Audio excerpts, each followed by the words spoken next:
Hello students, hope you are doing well and your preparation is on the right track. Today we are here for a session on demystifying answer writing. Students, in UPSC Civil Service Examination, the importance of answer writing can never be underestimated because it is directly proportional to how good answers you will be able to produce in the mains examination, on which depends your entire selection process. However, with the process of answer writing, students have a lot of fear and the inertia to write good answers. They always think that how will I be able to reach up to the level of writing good answers. So to answer all your queries and to help you write better answers, we are here for this session in which we will demystify the entire answer writing process. In this session, we will first have a look at what UPSC demands from an aspirant, what are the elements of a good answer, and then we'll also teach you how to write good answers. So, without further delay, let us begin. So, what UPSC demands from an aspirant? First of all, the question is, why are we even learning that what UPSC demands from an aspirant? Students, no person in this world will be able to crack any examination if he is not aware of what the examining authority demands from him. So, let's have a look at the UPSC notification and what are the key takeaways. So, first demand of UPSC in its official notification is the main examination is intended to assess the overall intellectual traits and depth of understanding of candidates rather than merely the range of their information in memory. So, UPSC wants you to be conceptually clear regarding the syllabus that it has given. So, the questions will be such as to test candidates' general awareness of a variety of subjects. So, that means it wants you to be interconnected with the different subject, variety of subjects, which will have a relevance for the career in civil service. So, you need to be able to connect the various subjects that are there. Interconnectedness, what we call as, or interdisciplinary. So, next is the nature and standard of questions in general studies paper will be such that a well-educated person will be able to answer them without any specialized study. So that means you need to give very generalistic answer and don't need to make them too technical. That is, you do not have to venture into the territory of your optional subjects. Next is the questions are likely to test the candidate's basic understanding of all relevant issues and ability to analyze and take a view on conflicting socio-economic goals, objectives and demands. So what do we take away from it? Again, UPSC wants you to have analytical abilities along with the conceptual clarity that we have told you over here. Then it should have solution-oriented approach and there shall be balance in the answers because UPSC over here says conflicting socio-economic goals, objectives and demands. So basically, you need to balance the certain views. Then the candidate must give relevant, meaningful and succinct answers. That means your answers shall be contextual. There should be no information bombarding and you should adhere to word limit which UPSC prescribes for the questions, that is 150 words for the 10 marker and 250 words for the 15 marker. So these are the key takeaways from UPSC notification. So moving forward, let us have a look at what are the elements of a good answer. Number one is your content. That is, it is not the content that you have prepared in your classes or in your notes.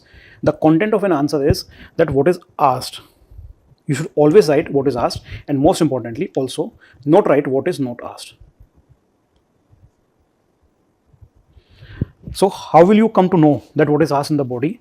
For that you need to understand the demand of the question. You should have clear command over the directives and you should have only relevant and contextual content. Then the other element is balanced answer. Now balancing has two aspects. Number one is you should address each demand of the question and you should also give a balanced view wherever they are asking for your views. Let us understand these two elements with the help of this question. This is your PYQ 2023. The question is, explain the significance of 101st Constitutional Amendment Act. To what extent does it reflect the accommodative spirit of federalism? So explain the significance, that is you need to give the reasons explaining the significance or importance of 101st Constitutional Amendment Act, that is your GST. So you see, to answer this question, you should also know what is 101st Constitutional Amendment Act. That means you need to be conceptually clear and situationally aware. So in the first part of the question, you should give this a significance of once the first Constitutional Amendment Act. Next is to what extent, that is, it is asking your views that to what extent does it reflect the accommodative spirit of federalism. Over here, you should not just go gung-ho over writing the accommodative spirit of federalism, that it is the best practice of federalism that is possible. You should also give a critical analysis that what challenges are there in ensuring true federalism in GST. Challenges in ensuring true federalism.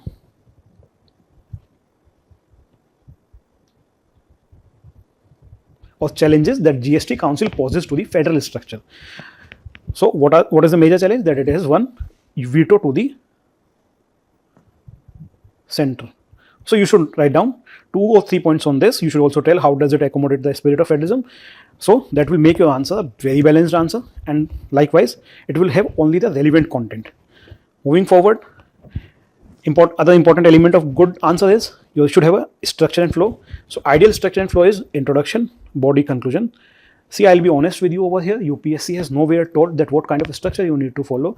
We have deduced it after talking to multiple toppers over the years that they write this particular type of questions and they get good answers. Now your introduction can be of multiple types. We'll discuss them in a while. Your body shall be clearly divided into, there should be subheadings within the body. This will tell the examiner that see, you asked something and I have answered it, to direct the focus of examiner.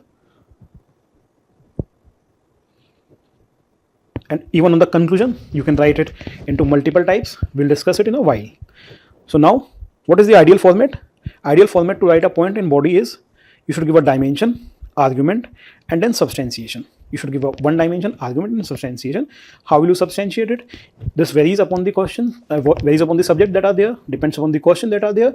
For example, in polity, you can always use articles, acts, case laws. For economy, it can be your data, facts, reports, etc. However, no one is stopping you from using the same things in the polity also, or vice versa, or even in other subjects. Now then, other important aspect of structuring is you should prioritize the points. That is, you shall write important points first. So now let's have a discussion on what type of introductions can be there.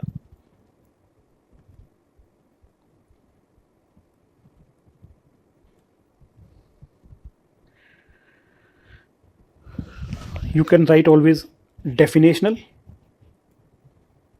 based upon the keywords that are there. Then you can write contextual one, contextualizing the question or the meta theme. Then there can be current affair based question introduction. Then there can be data and facts type of introduction. Similarly, we can also have evolutionary type of introduction.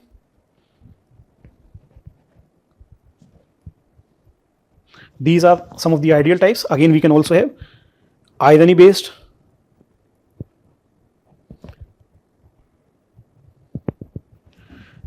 however, it entirely depends upon the type of questions. These are only the model type of introduction.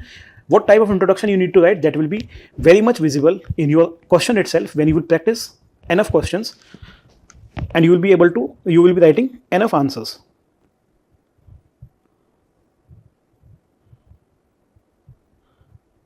See, for example, what are the salient features of inclusive growth?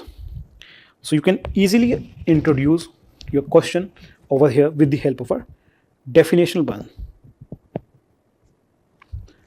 Then moving on, has India been experiencing such a growth process? Analyze and suggest measures for inclusive growth. So you can also bring a irony type of introduction, that though India has gained a lot in its GDP, however, the process has not been inclusive or has not been inclusive to the desired level. You can substantiate them with the help of relevant data. Now discussing on the types of conclusion.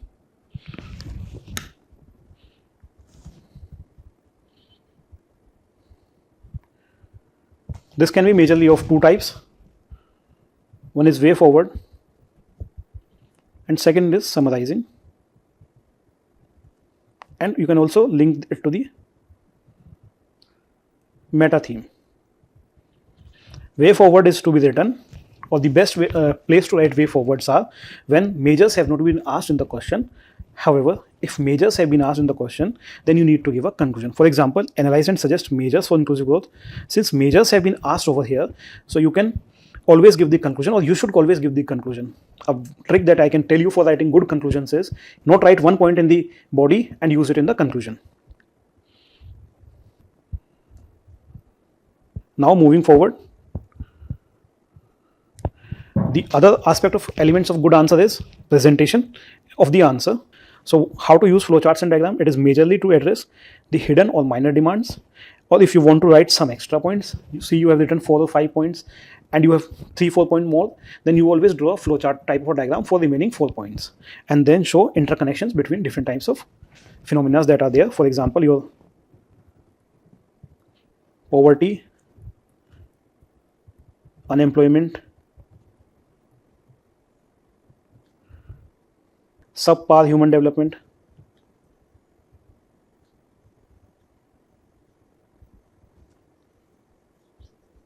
and then lower economic growth, and then your poverty. So we can always use it to show interconnections. Now moving forward, what kind of language you shall use? That is, your sentences shall always be comprehensible and you should avoid grammatical and spelling mistakes. And then the final element is page management. For page management, you should write only that much content in the exam, each answer, so that you are able to finish the entire paper. The ideal form of page management is that you can always use 1.5 to 1.75 shall be the outer limit. 1.5 to 1.75 page for 10 marker, and 2.5 to 2.75 within 15 marker. Try and finish the answer within this framework only, so that the examiners also have the idea that you are writing only this much content and you are a confident person over here. So having seen what are the essential elements, now let us move at one of the questions, one of the other PYQ from 2023. It is, how did colonial rule affect the tribals in India and what was tribal response to colonial oppression? So you see 3 types of introduction we have given over here: contextual, information based, and meta theme based. Then see the body. It is, first is a subheading, impact of colonial rule on tribal communities. Number 1 point is disrupting tribal economy, what was its impact, and then the substantiation. So one is the economic dimension, its argument, its substantiation, or sub points, and then the substantiation. Then again forced migration, this is your social or economic aspect also, and a dimension has been written, it has been argued, and it has been given with the help of an example. Then interference in tribal socio-cultural practice, again the social dimension. Then criminalization of tribes, then breakdown of self-governing systems and loss of autonomy. This is your polity or political dimension, its explanation, and with the substantiation with the help of relevant example. And then use of flowchart to show the hidden demand or the hidden dimension of evolution of tribal response pre-1857, post-1857, and during national movement. And then the other aspect of it is aspects of tribal resistance, or for that matter tribal response to colonial oppression. That is your heading number 2, and these are the aspects of tribal resistance. Restorative rebellion, again it has been a dimension has been given, it has been explained, and it has been substantiated. Similarly, social banditry, cultural preservation, aligning with national movement, formation of tribal association. All of the points, all of the dimensions have been written, they have been argued, and they have been substantiated. And finally, conclusion. I told you the trick for writing a good conclusion is that we have just saved 1 point from the body and used it in the conclusion. Apart from above, some tribes in Himalayan region also adopted avoidance as a strategy, that is isolating themselves from colonial authorities to protect their autonomy and tradition. Thus, the tribals were not passive recipients of this operation. They actively resisted, both violently and non-violently, leaving an indelible marks on India's struggle against colonialism. So, we have saved 1 point from the body and used it in the conclusion. Now, the final aspect of our discussion is how to write good answer. See, answer writing is a proper skill set that can be mastered if you follow the right process. So what are the right process? Number 1 is you should have mains ready, content and notes. For this, you will have a dedicatedly separate video on this. The other important process, a part of the process, is regular answer writing practice. Now, there are a lot of doubts that how, when to start, what to focus on, and what are the sources of the question. So I'll tell you when to start is mass hysteria will tell you that you should start away right from the first day. You enter into a preparation phase and start writing answers. This is the mass hysteria, but this is not the right way. Right way is to start answer writing when you have finished at least 10% of a subject. That will be your best bet or best time to write the answers. Now, what to focus on? Should it be content or speed? See, both are the essential elements of answer writing. However, there is a stage-wise process. You should first always build content.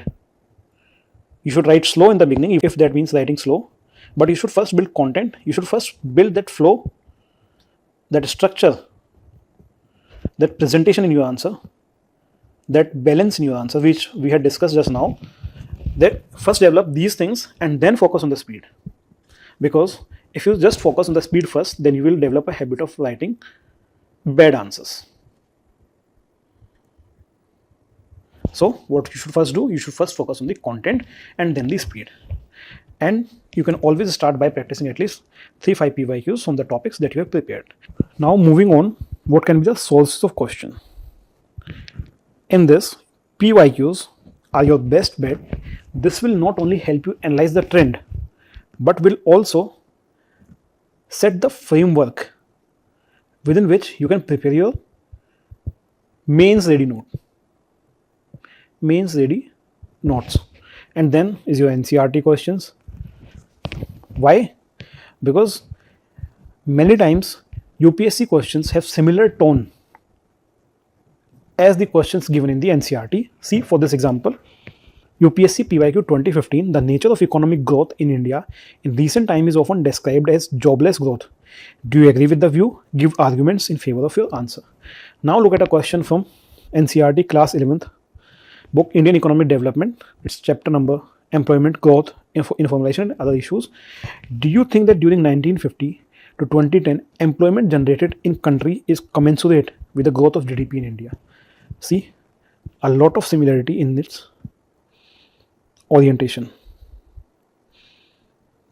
And it is also asking how. That means you also need to substantiate it. So, moving on, another important source is test series. Attempting good test series will help you manage your time. You will write 20 questions in one go. So you will get a realistic idea of how much speed you need to improve, what kind of content you need to write, and then it will help you consolidate your content and also develop interconnectedness. After writing 20 questions, you might be noticing that certain points could have been repeated or could have been used in some other questions also.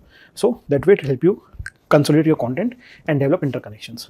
So these can be your sources of the question, and with this you can develop a good answer writing practice and master your skill set.